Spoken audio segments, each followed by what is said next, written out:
कैसी ठंड पड़ रही है आपके इलाके में, आपके शहर में, आपके कस्बे में, आपके गांव में? दिसंबर की सर्दियां क्या आप महसूस कर पा रहे हैं, या ऐसा फील कर रहे हैं कि सर्दियों के नाम पर इस बार तो जैसे ऊपर वाला मजाक कर रहा है आपके साथ? जिन महीनों में रजाई से बाहर निकलने का मन नहीं करता था, इस बार उन महीनों में हल्के फुल्के गर्म कपड़ों से ही काम चल जा रहा है। धुंध की वजह से जब पूरा का पूरा दिन धूप के दर्शन नहीं हुआ करते थे, ऐसे महीनों में इस बार सूरज कड़ाके से चमक रहा है। ये कमाल है क्लाइमेट चेंज का, और क्लाइमेट कुछ इस तरीके से करवट ले रहा है कि पूरा ग्लोब, पूरी अर्थ गर्म हो रही है, ग्लोबल वार्मिंग हो रही है। कई लोगों को लगता होगा कि अब कुछ सालों में सर्दियां बिल्कुल खत्म हो जाएगी, क्योंकि ग्लोबल वार्मिंग जो हो रही है, पारा जो बढ़ रहा है, केवल 3 ही सीजन रह जाएंगे, ऐसा सोचते हैं लोग। ठंड तो देखने को ही नहीं मिलेगी। लेकिन क्या यह अंदाजा सही है या फिर सच्चाई कुछ और ही है? कहीं ये तूफान से पहले आने वाली चंद पलों की शांति तो नहीं? विज्ञान से पूछेंगे तो विज्ञान का जवाब होगा कि हाँ, ये तूफान से आने से पहले होने वाली शांति ही है, क्योंकि अब आने वाली हैं जानलेवा सर्दियां, जो 1 या 2 महीने के लिए नहीं बल्कि हजारों सालों के लिए रुकने वाली हैं। फिर से शुरुआत होने वाली है आइस एज की। यह हम ऐसे ही मनगढ़ंत नहीं कह रहे। हिमयुग की शुरुआत फिर से होने ही वाली है। यह मौसम का बदलाव है, पृथ्वी की हलचल है, पृथ्वी की धुरी पर घूमने का कमाल है। जब क्लाइमेट इस हद तक बदल चुका है कि सर्दी के सीजन में गर्मियों का भी एहसास हो रहा है, ऐसा ही चलता रहा तो आइस एज समय से पहले आ जाएगी। आइस एज आ जाने का मतलब समझते हैं आप? 2 पल चैन से सांस लेने को भी तरस जाएगा आपका शरीर, फेफड़े सिकुड़ जाएंगे। क्योंकि सर्दियों में आप जानते होंगे, अगर आपके परिवार में कोई एस्थमेटिक पेशेंट होगा या एलर्जी का कोई मरीज होगा तो उसे सांस लेने में दिक्कत होने लगती है, वीजिंग साउंड आने लगती है। कब, क्यों, कैसे का जवाब आपको इस वीडियो में मिलेगा। लेकिन अगर आप हॉलीवुड वेब सीरीज के फैन हैं और आपने गेम्स ऑफ थ्रोन देखी है तो उसमें एक बात कही जाती है, winter is coming and winter is certainly coming. उस काल्पनिक वेब सीरीज में काल्पनिक शहर था वेस्टरोस, और उसमें कहा जाता था विंटर इज कमिंग, जैसे कि प्रलय आ रही है, क्योंकि जब सर्दियां वहां आती थी तो 10-20 सालों के लिए आती थी।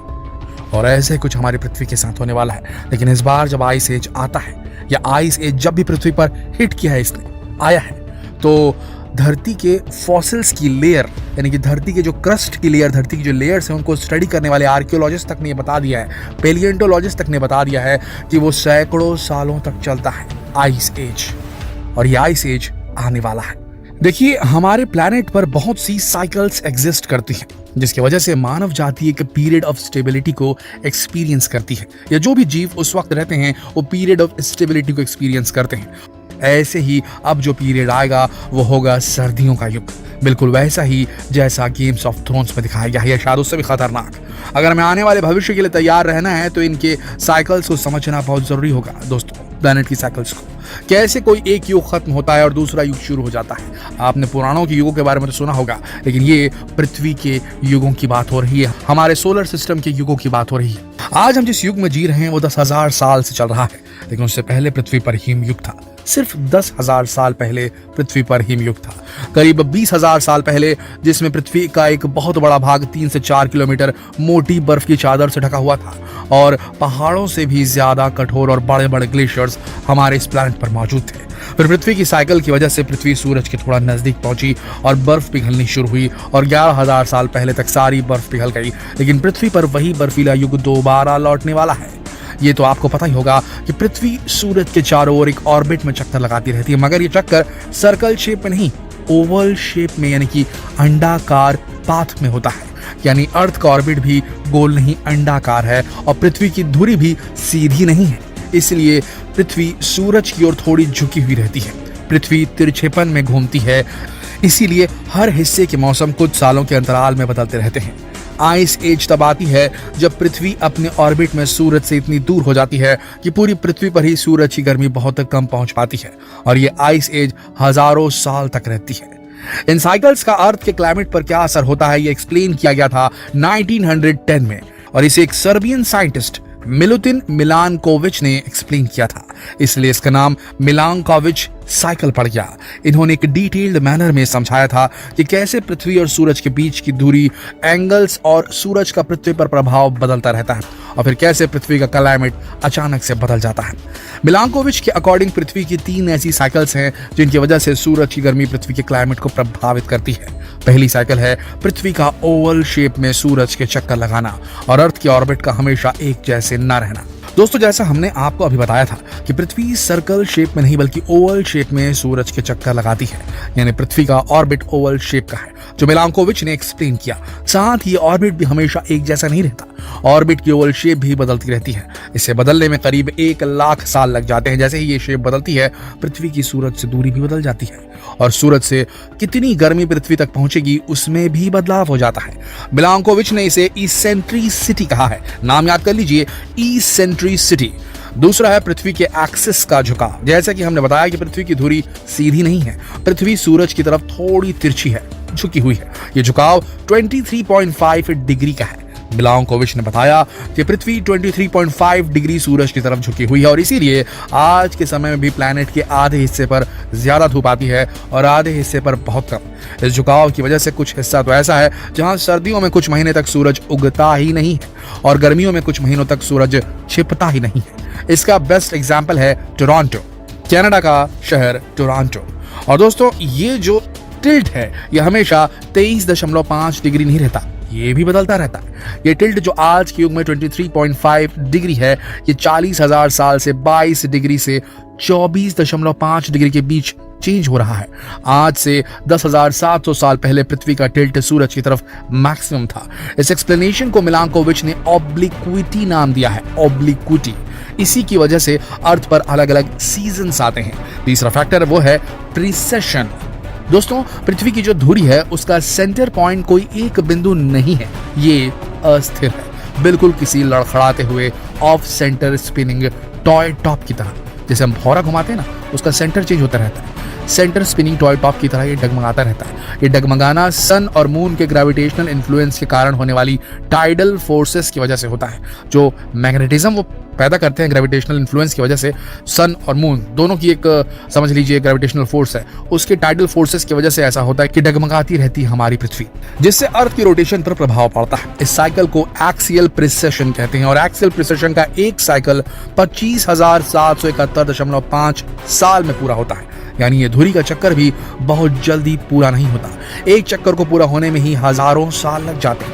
दोस्तों, यही वो 3 साइकिल्स हैं जिनके तालमेल से एक ऐसा टाइम आ जाता है कि पूरा प्लैनेट अर्थ बर्फ के गोले से कम नहीं रह जाता।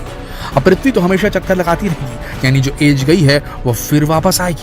फिर से पृथ्वी पर चट्टानों से भी कठोर और ऊंचे ग्लेशियर्स होंगे। 3 से 4 किलोमीटर मोटी बर्फ जम जाएगी। यह ऐसा समय होगा जब पृथ्वी पर सूरज का ताप बहुत कम मात्रा में पहुंचेगा। मिलांकोविच ने इन साइकिल्स को कंबाइन करके एक ऐसा मॉडल तैयार किया था जो एक क्लाइमेट टाइम मशीन की तरह काम करता है, जिसे आगे पीछे करके पास्ट और फ्यूचर की क्लाइमेट कंडीशंस का पता लगाया जा सकता है। पास्ट में जाकर अगर इस मॉडल को घुमाया जाएगा और पता किया जाएगा कि पास्ट में कब कब आइस एज आई, कब क्या हुआ, तो उसको मैच करने के लिए, उसकी सत्यता को साबित करने के लिए हमारे पास में जो फॉसिल्स थी उसकी स्टडी करने की एक समझ लीजिए हमारे पास में एक तकनीक है कि हम आर्कियोलॉजी के हिसाब से धरती की हर लेयर को एक एक स्टडी करते हुए धरती की गहराई तक जाते हैं और हर लेयर एक जमाने का वहां पर कैसे वातावरण था वहां का पूरा डिटेल जो है हमें बता देती है। और अगर हम उसे मैच करें मिलांकोविच के मॉडल से तो बिल्कुल सही साबित होता है। मिलांकोविच का मॉडल, उसने पास्ट को सही से समझा दिया है कि पास्ट में कब आइस एज आई थी, वो बिल्कुल सही बैठता है। तो क्यों ये हम नहीं सोच सकते कि मिलांकोविच का वो मॉडल फ्यूचर के लिए भी सही होगा और आने वाले कुछ हजार सालों में, हम ये नहीं कह रहे कि कल आ जाएगी, लेकिन आने वाली है वो लंबी विंटर, वो आइस एज। और सबसे बड़ी बात, क्या जो क्लाइमेट चेंज हो रहे हैं, क्या ये उसका एक समझ लीजिए तूफान से पहले की शांति वाली बात तो नहीं कहीं इसके साथ? कहीं हम जो सोच रहे हैं कि कार्बन एमिशन से हमारे धरती का तापमान बढ़ रहा है, पोल्यूशन तो जरूर हो रहा है, हमारे सांस लेने के लिए जो हवा है वो खराब तो जरूर हो रही है, इसमें कोई डाउट नहीं है, लेकिन क्या हमारे पोल्यूशन से वाकई में पृथ्वी का टेम्परेचर बढ़ रहा है या ये सिर्फ हो रहा है क्योंकि मिलांकोविच साइकिल के हिसाब से पृथ्वी ऑपरेट कर रही है? पृथ्वी झुकी हुई है, पृथ्वी दूर हो रही है, पृथ्वी पास हो रही है, इसी चक्कर में कहीं क्लाइमेट चेंज तो नहीं हो रहा? और अगर ऐसा हुआ दोस्तों तो हम कितने भी जतन कर लें, पॉल्यूशन कंट्रोल कर लें, green source of energy develop कर ले, फॉसिल फ्यूल से दूरी बना ले, सब कुछ एकदम साफ हो जाए, वातावरण एकदम साफ हो जाए, तो भी क्योंकि ये मिलांकोविच साइकिल को फॉलो कर रही है तो धरती तो अपना रूट कायम करेगी, उसे पूरा करेगी और क्लाइमेट चेंज होंगे। अगर ऐसा हुआ तो हम पृथ्वीवासियों को दूसरे ग्रह की तलाश में जाना ही होगा और इसीलिए इतनी सारी एजेंसीज लगातार काम कर रही हैं मंगल पर बस्तियां बसाने की, चांद पर बस्तियां बसाने की। इसीलिए सारे एफर्ट्स किए जा रहे हैं, ऐसा मालूम पड़ता है। सबसे बड़ी बात, अगर ऐसा होता है कि सोलर सिस्टम के हर प्लैनेट में कभी हिम युग आता है, कभी नॉर्मल युग आता है, इस तरह अगर होता है तो क्या आपको लगता है कि मंगल पर भी ऐसा कुछ हुआ होगा? और मंगल अभी उस फेस में होगा जब वो वाकई में ऐसी सेटिंग्स में है कि उस तक जो है वहाँ पर जीवन पनप नहीं पा रहा है, उसका सारा पानी जम गया है या हवा में उड़ गया है, वहाँ का जो वातावरण है वो रेयर हो गया है। कुल मिलाकर क्या आपको ऐसा लगता है ये जानने के बाद में कि मिलांकोविच साइकिल एक मार्स की भी होगी, वो भी उसी तरीके से ऑपरेट करता होगा और वहाँ पर भी अभी जो स्थिति है वो कुछ ऐसी होगी कि वहाँ पर जीवन पनप नहीं सकता? अगर ऐसा हुआ है तो ये बार बार सृष्टि का अंत होना, बार बार सृष्टि का बनना, ये जो है वाकई में पुराणों से भी मेल खाता लगता है। क्या आपको नहीं लगता कि हर रिलीजन इसी और इंडिकेशन देता है? कयामत, प्रलय, डूम्सडे, क्या लगता है आपको? क्या ये सब कुछ सच है? कमेंट में लिखकर जरूर बताएं और ये सवाल अपने मित्रों, अपने परिवारगणों से पूछने के लिए इस वीडियो को शेयर करें फेसबुक पर, व्हाट्सएप पर, यूट्यूब पर। कल फिर मिलते हैं एक और विचारोत्तेजक वीडियो में। तब तक के लिए आप सबका इस वीडियो के अंदर बने रहने के लिए दिल से धन्यवाद।